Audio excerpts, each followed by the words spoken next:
Channel पर स्वागत है। और जैसा कि आप सभी लोग जानते हैं कि हमारी सप्तस्वरीय श्रृंखला चल रही है और इस सप्तस्वरीय श्रृंखला में हम जो है धैवत स्वर की बात कर रहे हैं, यानी एपिसोड नंबर 6 पर हमारा जो धैवत स्वर है उसके बारे में हम संपूर्ण चर्चा करेंगे। तो चलिए आज का लेक्चर हम स्टार्ट करते हैं। सबसे पहले जैसा कि आप स्क्रीन पे ठीक से देख पा रहे होंगे, धैवत का यानी ध का जो पूरा नाम है वो धैवत है। अब हम देख लेते हैं इसके नामकरण का क्या कारण है, इसका नाम ध क्यों पड़ा यानी धैवत क्यों पड़ा, उस पर बात कर लेते हैं। ध के नामकरण का कारण धृत धारण करना, यानी छठे नंबर पर धारण किया गया जो स्वर है उसे क्या कहा गया, धैवत कहा गया। धृत यानी जो धृत का अर्थ होता है धारण करना, और जो छठे नंबर पर जो धारण किया गया यानी जो जैसा कि आप जानते हैं कि क्रमबद्ध हमारा जो ये छठा स्वर है, तो छठे नंबर पर ये स्वर आता है, तो धारण किया गया छठे नंबर पर जो स्वर है उसे क्या कहा गया, धैवत कहा गया। आई होप आपको ये समझ आ गया होगा। अब हम आगे बात कर लेते हैं। दूसरा इसका जो कारण है, पहला कारण ये था कि धृत धारण करना यानी छठे नंबर पर जो धारण किया गया है। दूसरा इसका कारण ये है कि धी यानी बुद्धिवृत्त प्रत्यय की तरह के अनुसार इसका जो प्रयोग किया गया है, इस प्रकार इसका नाम जो है धैवत पड़ा। अब हम तीसरा पॉइंट आगे देख लेते हैं।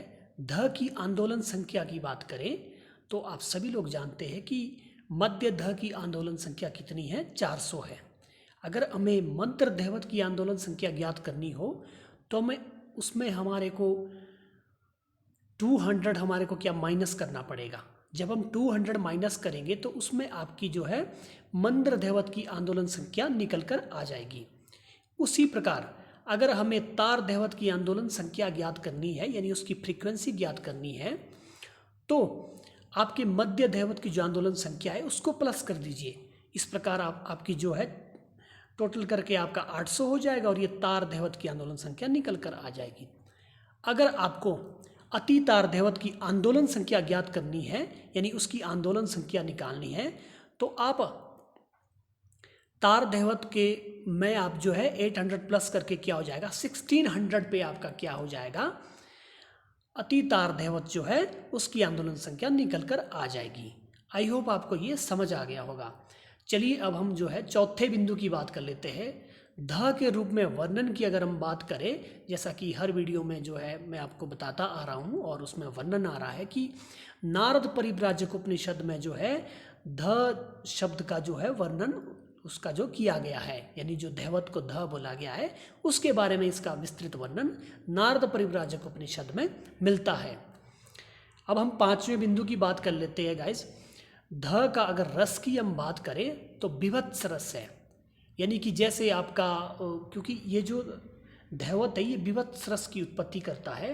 वैसे तो हर स्वर जो है प्रत्येक रस उत्पन्न करने में सक्षम है, निपुण है, किंतु यहाँ पर अगर पर्टिकुलर बात की जाए तो धैवत स्वर से जो रस निकलता है वो क्या है, आपका विभत्स स्वर जो है, विभत्स रस जो है इससे निकलता है। जैसा कि आपका उदाहरण के लिए आपका राग भैरव लीजिए, तो उसमें क्या है कि आपका धैवत जो है थोड़ा, उसमें धैवत किस प्रकार से लगता है, मतलब एक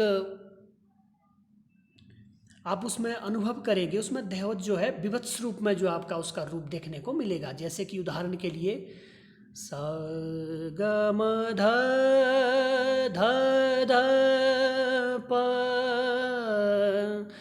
ग म र सा ग म ध ध ध ध प। तो इस प्रकार आप देख रहे हैं कि इसका जो रस है वो विभत्स रस जो है उत्पन्न होता है। अब हम छठे बिंदु की बात कर लेते हैं गाइस। ध स्वर का अगर छंद की बात करें हम तो इसका आता है उष्णिक छंद। ध का जो छंद है वो है उष्णिक छंद और उसका अक्षर काल संख्या है वो है 28 यानी 28। मैं यहाँ पर लिख भी देता हूँ ताकि आपको जो है आसानी रहेगी। इस प्रकार जो इसका अक्षर काल संख्या है वो है 28 गाइस, ठीक है। अब हम आगे बात कर लेते हैं 7वां पॉइंट्स, ध स्वर के अधिष्ठाता देवता की अगर बात करें तो गणेश जी को बताया गया है ध स्वर के अधिष्ठाता देवता।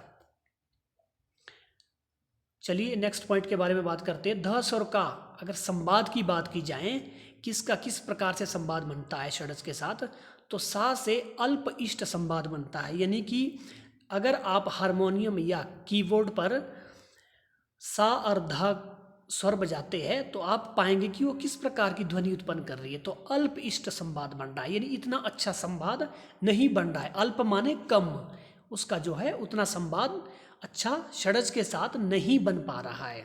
यहीं पर इसका जो है इसका अर्थ अल्पिष्ट का यही अर्थ निकल कर आ रहा है। चलिए अब हम 9वें पॉइंट की बात कर लेते हैं। ध का प्रकृति में उत्पत्ति स्थान। जिस प्रकार से कि ग्रंथकारों ने प्रकृति में उत्पत्ति स्थान भी बताए हैं, तो ध स्वर का जो उत्पत्ति स्थान है वो गाइस मेढक बताया गया है। अब हम धैवत स्वर के बारे में 10वें पॉइंट्स के बारे में बात कर लेते हैं। ध का अगर वर्ण की बात की जाए तो क्षत्रिय वर्ण है। और गाइस इसमें अब सवाल यहाँ पर ये उठता है कि जो जिस प्रकार से ये स्वर माने गए हैं, जैसे कि हर एपिसोड में आपको देखने को मिल रहा है कि वर्णों के आधार पर जो है स्वरों को विभाजित किया गया है, तो ये किसने विभाजित किया है इनको? तो इसमें किया गया है ये जो सामापा ब्राह्मण, रेदा क्षत्रिय, गानी वैश्य, तो संगीत पारिजात जो हमारा ग्रंथ है उसमें जो इसका वर्णन मिलता है। आपको पता है कि संगीत पारिजात ग्रंथ किसने लिखा है, उसमें इसका वर्णन मिलता है। चलिए अब हम आगे बात कर लेते हैं। ध का अगर रंग की बात की जाए तो पीत जो इसका रंग बताया गया है, यानी कि ध का जो रंग है वो जो है पीत कलर का बताया गया है। चलिए अब हम 12वें पॉइंट की बात कर लेते हैं। ध का रूप की अगर हम बात करें तो हमें किस प्रकार के इसमें रूप देखने को मिलते हैं। जैसे कि आपको पता है कि शुद्ध रूप, कोमल रूप और एक तीव्र हमारा मध्यम होता है, तो 3 रूप हमें देखने को मिलते हैं स्वरों के। अब यहाँ पर धैवत जो है एक तो शुद्ध रूप इसका मिलता है, दूसरा कोमल रूप मिलता है। अब हम आंदोलन श्रुतियों की बात कर लेते हैं गाइस, 13वां पॉइंट। ध की अगर श्रुति की बात की जाए तो प्राचीन काल ग्रंथकारों ने भी 3 श्रुतियाँ बताई है और आधुनिक ग्रंथकारों ने भी धैवत की श्रुतियाँ जो है 3 बताई है। अब इसमें जो है श्रुति विभाजन जब किया गया तो भरत ने जो है 4थी श्रुति पर जो है स्वर स्थापित किया, लेकिन भातखंडे जी ने पहली श्रुति पर स्वर स्थापित कर दिया। तो इसमें यहाँ पर परिवर्तन आ गया, यानी अंतर आ गया इनके स्थान में। 14वें पॉइंट्स में हम देख लेते हैं किस स्वर पर जो है धैवत स्थापित है। तो प्राचीन ग्रंथकारों के अनुसार जो है 20वीं श्रुति पर धैवत जो है क्या है आपका स्थापित है, यानी कि रम्या नाम की श्रुति पर धैवत स्थापित है। लेकिन भातखंडे जी के अनुसार, आधुनिक ग्रंथकारों के अनुसार जो है 18वीं श्रुति पर यानी कि मदंती नाम की श्रुति पर हमारा धैवत स्थापित है। आई होप आपको ये समझ आ गया होगा। चलिए गाइज अब हम आगे बात कर लेते हैं ध से जुड़ी हुई अन्य जानकारी के बारे में कि क्या इसमें जो बताया गया है। चलिए बात करते हैं। क्रमानुसार या सप्तक का छठा स्वर बताया गया है, जैसा कि हमने ऊपर जो है सेकंड हेडलाइन में पढ़ा था। तो क्रमानुसारी क्या है, सप्तक का छठा स्वर है। दूसरा पॉइंट, यह वादी और संवादी दोनों की भूमिका में रहता है। अब अगर रागों का अध्ययन करते हैं तो उसमें आपको जो है धैवत स्वर किसी का वादी मिलेगा, किसी का संवादी मिलेगा। तो ये वादी और संवादी दोनों की भूमिका निभाता है। अब हम तीसरा पॉइंट देख लेते हैं। यह चल स्वर है। चल स्वर मीन्स क्या है कि ये चलता है। चल मीन्स कि ये अपने स्थान से ऊपर नीचे होता है, यानी कि इसका जो हमें अभी हमने ऊपर पढ़ा जो है कोमल रूप भी देखने को मिलता है, विकृत रूप भी मिलता है। तो ये अपने स्थान से जो है नीचे की ओर खिसकता है, तो इसलिए इसका नाम जो है चल स्वर भी कहा गया। अचल स्वर हमारे षड्ज पंचम होते हैं, बाकी 5 स्वर हमारे चल स्वर होते हैं, क्योंकि षड्ज पंचम अपने स्थान से नहीं हिलते और 5 स्वर जो है अपने स्थान से ऊपर नीचे होते हैं, इसलिए जो इन्हें चल स्वर कहा गया। चौथा पॉइंट देख लेते हैं गाइस। कोमल धैवत के भी 2 रूप माने जाते हैं। वो किस प्रकार है, जैसे साधारण कोमल धैवत जो कि हमारा राग भैरवी में प्रयोग होता है। अब दूसरा रूप कौन सा है, अति कोमल धैवत। अब अति कोमल धैवत आपको किस राग में देखने को मिलेगा, तो अगर आपने राग दरबारी किया होगा तो आप अनुभव करेंगे तो उसमें को धैवत जो लगता है वो अति कोमल धैवत लगता है, ऐसा विद्वानों ने माना है। अब पांचवा हम पॉइंट देख लेते हैं। शुद्ध दैवत बिलावल अंग का सूचक माना जाता है। यानी जब शुद्ध दैवत लगता है तो क्या माना जाता है, किस अंग का सूचक माना जाता है, उसे बिलावल अंग का सूचक माना जाता है। और कोमल दैवत आपका भैरव अंग का सूचक माना जाता है। जिस प्रकार से अभी मैंने स्वर संगतियाँ ली तो वो क्या है, कोमल दैवत का सूचक माना जाता है। छठा पॉइंट हम देख लेते हैं। प्रचार में कोमल दैवत को लगाने के तरीके प्रसिद्ध है।